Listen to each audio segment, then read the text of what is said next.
Welcome class seventh.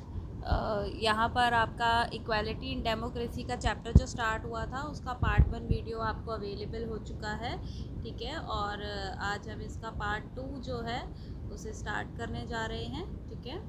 तो equality in democracy के लिए एक बार थोड़ी सी ब्रीफिंग ले लेते हैं। लास्ट प्रीवियस लेक्चर में हमने क्या क्या कंटेंट जो है वो इसके रिगार्डिंग पढ़े थे, ठीक है। हमने इक्वालिटी इन डेमोक्रेसी में उसका इंट्रोडक्शन लिया था कि इक्वालिटी जो है वो हमारी डेमोक्रेसी का की एलिमेंट है, ठीक है ना। की एलिमेंट मतलब जो हमने फर्स्ट तत्व जो पढ़ा था डेमोक्रेसी का, लोकतंत्र का, वो इक्वालिटी पर ही शुरू होता है, जिसमें बेटर डिसीजन मेकिंग आ जाता है, ठीक है। पीपल पार्टिसिपेशन हो जाता है, डिसीजन मेकिंग प्रोसेस बहुत स्ट्रॉन्ग इसी की वजह से हुआ है। गवर्नमेंट की अकाउंटेबिलिटी है, एकोमोडेशन होता है डिफरेंसेस को लेकर, ठीक है। ह्यूमन डिग्निटी को इन्हेंस डेमोक्रेसी ही करती है इक्वालिटी की वजह से, ठीक है। ये सारी चीज़ें हमने देखी थी। फिर हमने इक्वालिटी का मीनिंग देख लिया था कि इक्वालिटी इंश्योर करती है जस्टिस टू ऑल पीपल।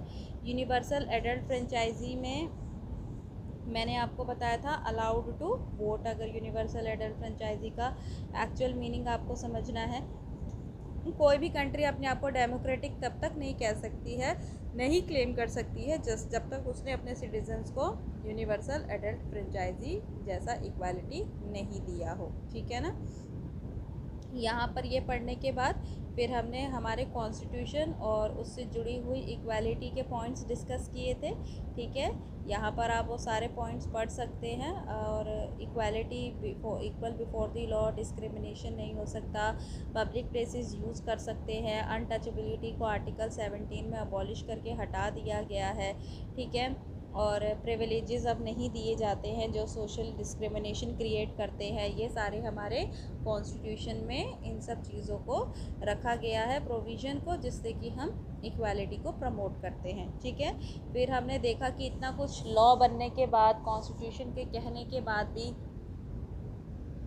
हमें अपनी डेली लाइफ में इक्वालिटी दिखाई दे रही है, ठीक है। इसके लिए मैंने आपको बहुत सारे एग्जाम्पल दिए थे डेली लाइफ से जुड़े हुए।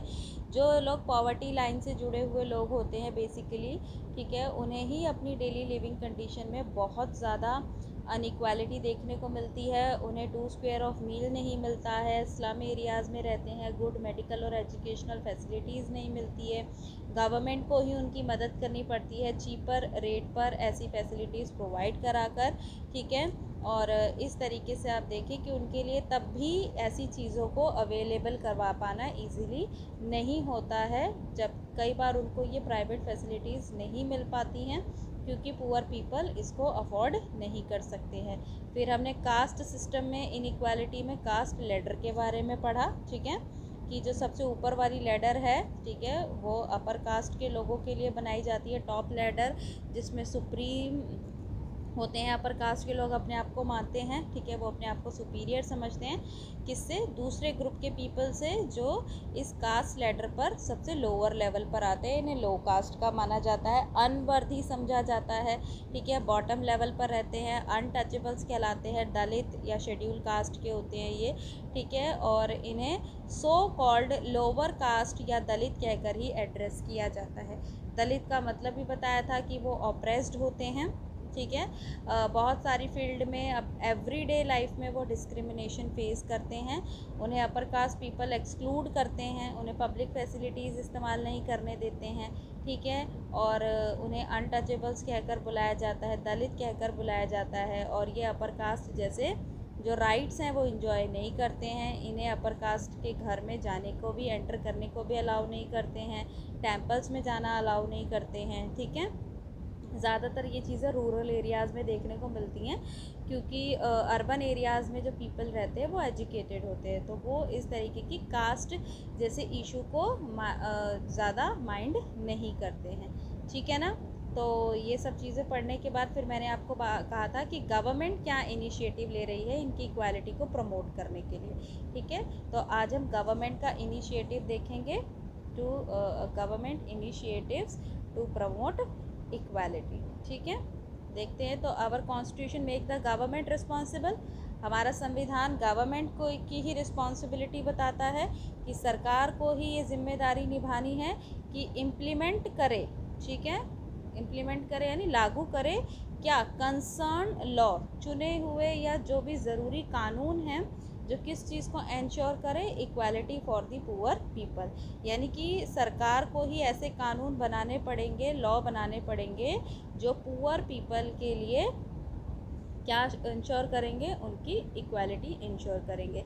दलित एंड अदर सर्च मार्जिनल कम्युनिटीज़, ठीक है, उनमें कौन आएंगे, उनमें दलित पीपल आएंगे, ठीक है, या फिर वो लोग जो बिल्कुल मार्जिनल हैं, ठीक है, बहुत ही निम्न स्तर पे रहने वाले लोग हैं, उनके लिए गवर्नमेंट को ऐसे प्लान्स बनाने पड़ेंगे, ठीक है। So the government has try to implement equality in 2 ways, 2 तरीके से गवर्नमेंट इक्वालिटी लागू कर सकती है, या तो फिर वो लॉ बना देगी, ठीक है, कानून बना देगी, जैसे अनटचेबिलिटी का कानून बनाया गया था, ठीक है, या तो वो लॉ बना दे, ठीक है, जिससे कि ऐसी बुराइयां ख़त्म हो जाएं या उनकी हेल्प हो जाए।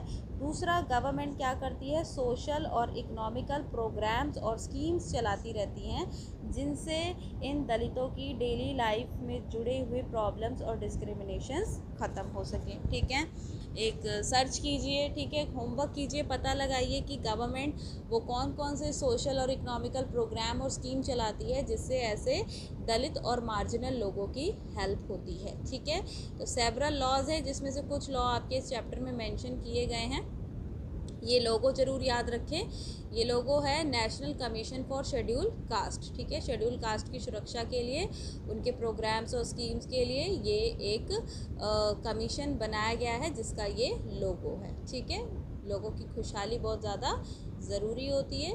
तो अब देखते हैं, हम उन लॉज़ के बारे में जानने की कोशिश करते हैं जो दलित या मार्जिनल पीपल के लिए बनाई गई है, ठीक है।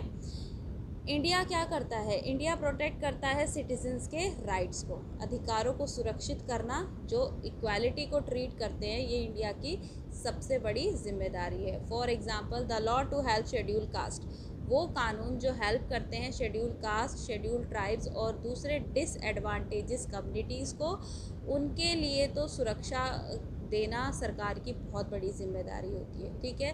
तो गवर्नमेंट ने ही ये इनिशिएटिव लिया है सेवरल स्कीम्स चलाकर इस पर्पस को पूरा करने के लिए।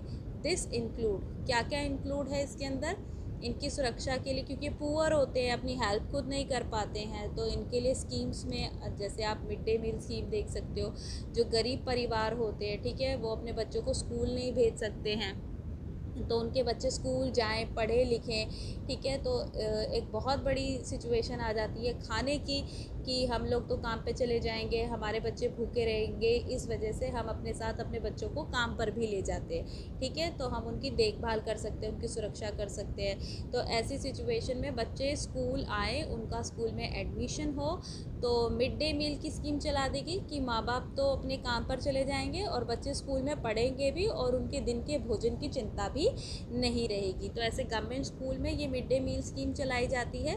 उसके बाद आता है national rural employment guarantee act, जिसको हम MG नरेगा कहते हैं, यानी कि अब इसमें महात्मा गांधी वर्ड जो है वो जोड़ा गया है, MG नरेगा स्कीम बोला जाता है इसको, यानी कि गांव के या फिर वो गरीब लोग जिनके पास काम नहीं होता है, ठीक है, तो और वो काम करने की इच्छा भी रखते हैं, ठीक है, तो ऐसे लोगों को जिनको काम नहीं मिल पाता है और वो काम करने की इच्छा रखते हैं, तो सरकार की तरफ से उन्हें काम उपलब्ध कराया जाता है, जैसे सड़कों का निर्माण कराती है सरकार, ठीक है, रेलवे लाइंस बिछाती है, कंस्ट्रक्शन, बिल्डिंग्स, हॉस्पिटल, स्कूल, बहुत कुछ बनवाती है, ठीक है।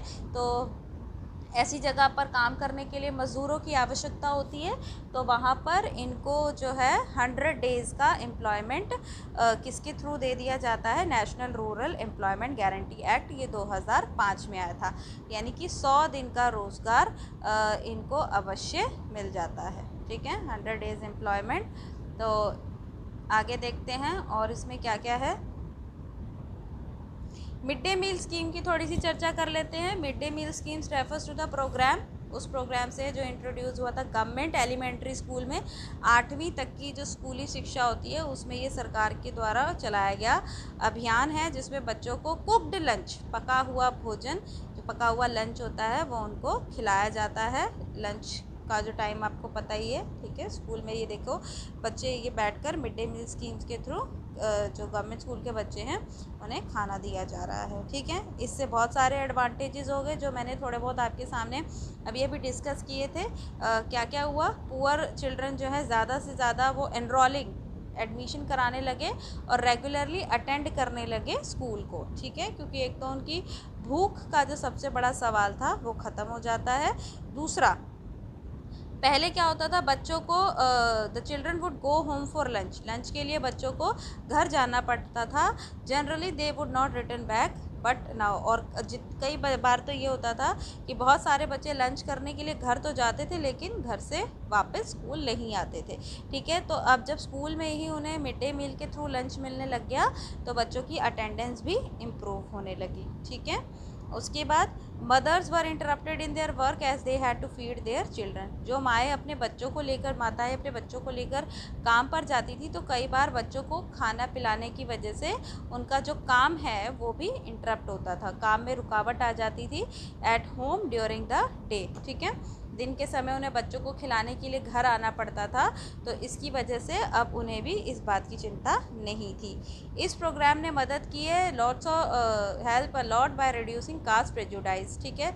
इससे क्या हुआ, जो जाति से जुड़ी हुई हमारे समाज में प्रेजुडाइज है, ठीक है, जो लोग इसके बारे में गलत धारणाएं रखते हैं वो भी धीरे धीरे क्या हो रही है, रिड्यूस हो रही है, क्योंकि मिड डे मील के थ्रू सभी विद्यार्थियों को एक साथ बिठाकर खिलाया जाता है। जैसे अभी आपको मैंने यहाँ पिक्चर दिखाई, ठीक है, उसमें आप देख ही रहे थे कि बच्चे एक साथ बैठकर खा रहे हैं, इससे किसी का कोई कास्ट सिस्टम नज़र नहीं आ रहा है। Dalit women have also been employed to cook mid day meals, जो दलित औरतें हैं उनको भी रोज़गार मिल गया इसके थ्रू, ठीक है, कि वो बच्चों के लिए मिड डे मील तैयार कर रही हैं, उनको खाना बनाकर दे रही हैं, ठीक है। तो अगर ऐसे कदम उठाएं, ऐसे इनिशिएटिव्स लिए जाएं तो इससे एक हेल्प मिल जाती है किसको रिड्यूस करने में, इनइक्वालिटी को, जो लोगों के बीच में अभी भी चल रही है। Yet they work very slowly, क्योंकि ये बहुत ही धीरे धीरे काम कर रहा है, क्योंकि हमारी कंट्री का जो कास्ट सिस्टम है ना बच्चों, बहुत पुराना है और बहुत रिजिड हो चुका है। इस वजह से इसमें काम करने में बहुत ही ज़्यादा स्लोली वर्क हो रहा है।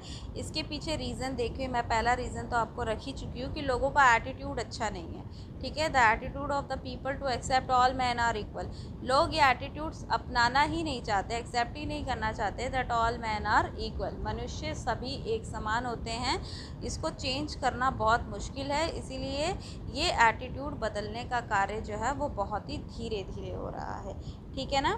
उसके बाद क्या है, even though the people are aware of the law, लोगों को कानून के बारे में पता होते हुए भी वो कंटिन्यू ट्रीट कर रहे हैं पीपल को अनइक्वली, ठीक है। वो जानते हैं कानून है लेकिन जब तक उसकी शिकायत नहीं होगी तब तक उस कानून का होने का कोई फ़ायदा नहीं है। लेकिन लोगों के बीच में ऐसे जो लोग हैं जो अनइक्वल ट्रीट होते हैं वो पढ़े लिखे नहीं होते, उन्हें ज़्यादा समझ नहीं होती है, क्योंकि हम लोग ये सारी चीज़ें पढ़ रहे हैं इसलिए हमें लॉ के बारे में पता है, हमें अनफेयर चीज़ों के बारे में पता है, लेकिन ये गरीब लोग इन सब चीज़ों के बारे में नहीं जानते हैं तो उनका फ़ायदा ये लोग उठाते हैं, ठीक है।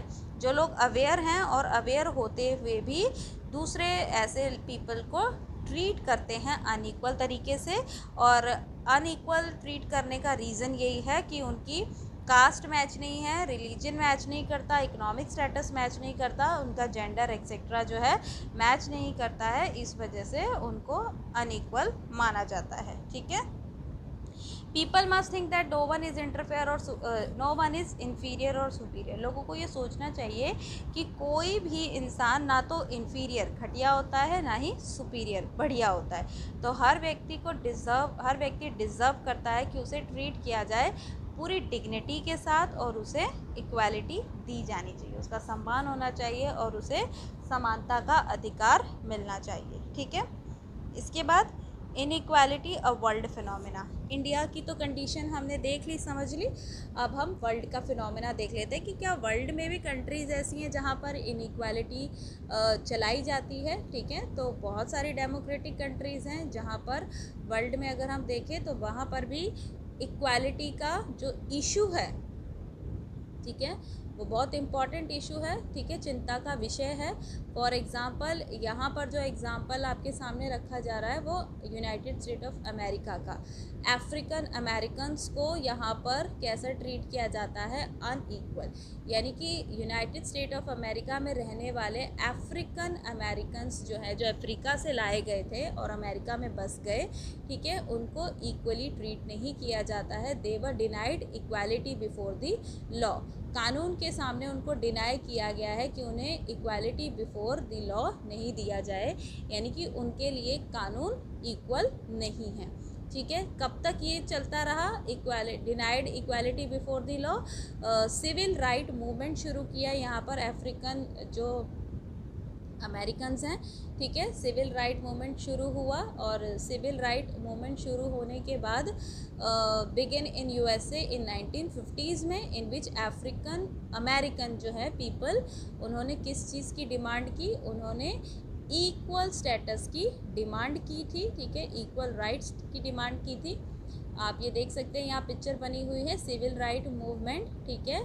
और ये सिविल राइट मूवमेंट अमेरिका का आपको बता रहे हैं, जो अफ्रीकन अमेरिकन्स ने शुरू किया था। उनको क्या चाहिए था, उनको इक्वल राइट्स चाहिए थे। और क्या चीज़ एंड हो जाए, रेशियल डिस्क्रिमिनेशन। रेशियल डिस्क्रिमिनेशन में आप देखें तो अफ्रीकन पीपल जो स्किन से थोड़े से ब्लैक होते हैं और अमेरिकन पीपल स्किन से वाइट होते हैं, तो उनके बीच में वाइट और ब्लैक का डिस्क्रिमिनेशन भी हो रहा है। इसके लिए सिविल राइट मूवमेंट स्टार्ट किए, ठीक है। और इस सिविल राइट मूवमेंट की लीडर, बहुत इंपॉर्टेंट बात बता रही हूँ कि इस सिविल राइट मूवमेंट की जो लीडर थी वो कौन थी, रोज़ा पार्क्स, ठीक है। मोस्ट इम्पॉर्टेंट लीडर है इस मूवमेंट की। ऑफ कोर्स जब ये मूवमेंट है तो ये रोज़ा पार्क भी कौन होंगी, ये एक अफ्रीकन अमेरिकन विमेन थी, ठीक है। और उसके बाद ये मूवमेंट इस तरीके से चलाया गया कि सिविल राइट एक्ट 1964 में बना दिया गया। एक्ट होता है बच्चों कानून, 1964 में कानून, 14 साल लगे इस कानून को बनाने के लिए, इस मूवमेंट के थ्रू लड़ाई लड़ते लड़ते, ठीक है। और 1964 में जब ये एक्ट बन गया अमेरिका में, तो इस एक्ट के बनने के बाद प्रोहिबिट हो गया कि कोई भी डिस्क्रिमिनेशन, भेदभाव नहीं होगा अमेरिका में on the basis of race, religion और नेशनल ओरिजिन, कि किसका नेशनलिज्म यानी जन्म स्थान कौन सा है, अगर वो अमेरिका से बिलोंग करते हैं तो उनको इक्वल राइट्स दिए जाएंगे, ठीक है। In fact no country in the world can be describe as being completely democratic. तो वर्ल्ड के कोई भी कंट्री ऐसा नहीं है जो अपने आप को ये डिस्क्राइब कर सके कि वो कम्प्लीटली डेमोक्रेटिक कंट्री है, ठीक है। In this way inequality is the biggest challenge to the democracy. देखने में बहुत छोटा वर्ड लगता है, लेकिन इसके लिए बहुत ज़्यादा मेहनत, हार्डवर्क करने की ज़रूरत है, बहुत ज़्यादा काम करने की ज़रूरत है, प्रोग्राम स्कीम्स बनाने की ज़रूरत है, ठीक है।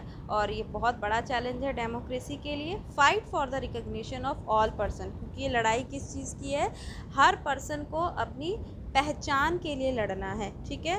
कैसी पहचान के लिए, अपनी रिकग्निशन उसको करनी है, इक्वालिटी के लिए, अपनी डिग्निटी के लिए, ठीक है। और ये जो फाइट है ये कंटिन्यू रहनी चाहिए, शुड बी कंटिन्यूड, क्योंकि इसी के थ्रू हम इनइक्वालिटी के इस चैलेंज को जीत पाएंगे, ठीक है। तो यहाँ पर ये आपको जो पिक्चर दिख रही है वो रोज़ा पार्क की है, और ये किससे रिलेटेड है, ये अफ्रीकन अमेरिकन वुमेन थी जिन्होंने सिविल राइट मूवमेंट की लीडरशिप संभाली थी। ये एक इम्पॉर्टेंट लीडर थी, ठीक है। और एक्ट जो है उसने प्रोहिबिट कर दिया 1964 में कि कोई भी डिस्क्रिमिनेशन नहीं होगा, ठीक है। तो यहाँ आपका ये जो चैप्टर है वो कंप्लीट हो गया है। इसे 2 पार्ट्स में बनाया गया है, तो आप इसे अच्छी तरीके से स्टडी करिए, वॉच करें, पढ़ें। आप पढ़ेंगे तो आपको चैप्टर बिल्कुल क्लियर हो जाएगा, और इससे जुड़ी हुई जो भी चीज़ें आपको दी जाएगी करने के लिए, जो भी होमवर्क वर्क जो होगा उसे आपको कंप्लीट करना है, ठीक है। तो यहाँ इस लेक्चर को मैं वाइंड अप करती हूँ, इस वीडियो को। आई होप कि आपको समझ में आया होगा। Thank you so much, thanks for listening me.